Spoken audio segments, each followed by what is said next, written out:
50 సంవత్సరాల వరకు సేకరించినటువంటి జానపద కళాఖండాలు ఇప్పటికీ అవి మనకు కనిపిస్తున్నాయి. వారు చేసిన ప్రతి వస్తువు సేకరణ సమాజానికి, జానపదులకు, విద్యార్థులకు ఎంతో అమూల్యమైనటువంటి వస్తు సంపద. దీన్ని కాపాడుకోవాల్సిన పరిస్థితులు, అవసరం ప్రతి ఒక్కరి మీద ఉన్నాయి. ఇవన్నీ ప్రజాకళలు, ప్రజలకు సంబంధించినవి.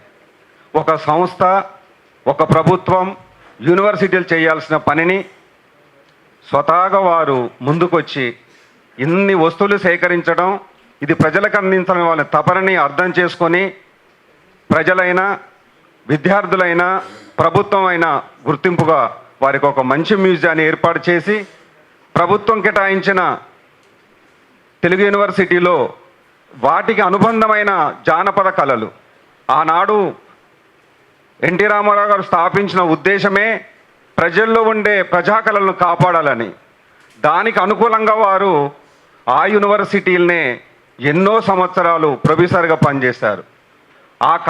ఆ యూనివర్సిటీ వారి ప్రతిభను, వారు సేకరించిన దాన్ని ప్రోత్సహించాల్సింది పోయి వ్యతిరేకించడం అనేది చాలా దుర్మార్గమైన పరిస్థితి. అది వారు కొత్త వ్యక్తిగా మాట్లాడుతున్నారు.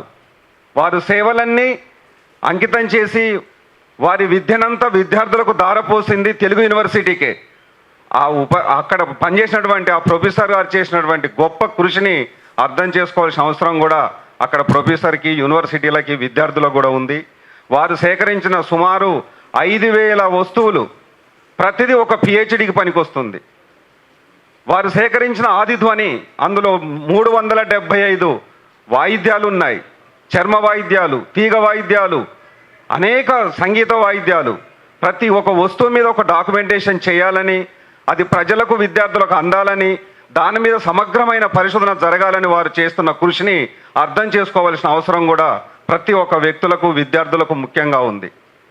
వారికి అనుబంధంగా మనం నిలబడుతూ అనేక కళాఖండాలు, ఆది చిత్ర అని అంతరించిపోయేటువంటి జానపద కళారూపాలని, కళాకారులను కాపాడుతూ వాళ్ళు ఇప్పటి వరకు ప్రభుత్వం ముందుకు తీసుకొచ్చి పెట్టడం గొప్ప విషయం.